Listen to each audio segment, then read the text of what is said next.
Piravom aquatic club സംഘടിപ്പിച്ച അവധിക്കാല നീന്തൽ പരിശീലന പരിപാടിയുടെ സമാപന സമ്മേളനം ഭക്ഷ്യ പൊതുവിതരണ വകുപ്പ് മന്ത്രി അനൂപ് ജേക്കബ് ഉദ്ഘാടനം ചെയ്തു.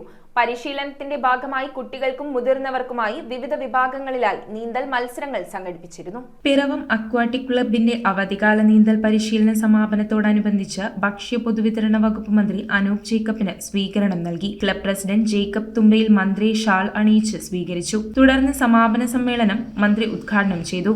നഗരസഭാ ചെയർമാൻ കെ.ആർ. പ്രദീപ് കുമാർ സമ്മാനദാനം നടത്തി. വൈസ് ചെയർപേഴ്സൺ അന്നമ്മ ഡോമി മുഖ്യപ്രഭാഷണം നിർവഹിച്ചു. നഗരസഭാ കൌൺസിലർമാരായ Shibu Karekkatt, John K. Varghese, Sophia Shaju, aquatic club പ്രധാന പരിശീലകനും കൌൺസിലറുമായ ജോൺ വാക്കനാൽ, പാമ്പാക്കുട പഞ്ചായത്ത് ഭരണസമിതി അംഗം അൻസു പൗലോസ്, ക്ലബ് മുൻ പ്രസിഡന്റ് തോമസ് പുളിക്കൽ എന്നിവർ സംസാരിച്ചു. സെക്രട്ടറി പ്രദീപ് അബ്രഹാം സ്വാഗതവും ക്ലബ് മുൻ പ്രസിഡന്റ് ജോസ് പി തോമസ് നന്ദിയും പറഞ്ഞു. മുൻപ് വിവിധ വിഭാഗങ്ങളിലായി നടന്ന നീന്തൽ മത്സരങ്ങളിൽ കുട്ടികളും മുതിർന്നവരും പങ്കെടുത്തു. News bureau Piravom. ഒരു പവന് മുകളിൽ പർച്ചേസ് ചെയ്യുന്ന എല്ലാവർക്കും ഗോൾഡ് കോയിൻ സമ്മാനം. ഡയമണ്ട് ആഭരണങ്ങൾ പർച്ചേസ് ചെയ്യുന്നതിൽ നിന്നും തിരഞ്ഞെടുക്കുന്ന ഒരാൾക്ക് ഡയമണ്ട് റിംഗ് സമ്മാനം. പർച്ചേസ് ചെയ്യുന്ന എല്ലാവർക്കും കൈനിറയ സമ്മാനങ്ങളും. ഈ ഓഫർ ഏപ്രിൽ 10 മുതൽ 20 വരെ. സെവൻസ് ഗോൾഡ് ആൻഡ് ഡയമണ്ട് ഇപ്പോൾ പള്ളുരുത്തിയിലും.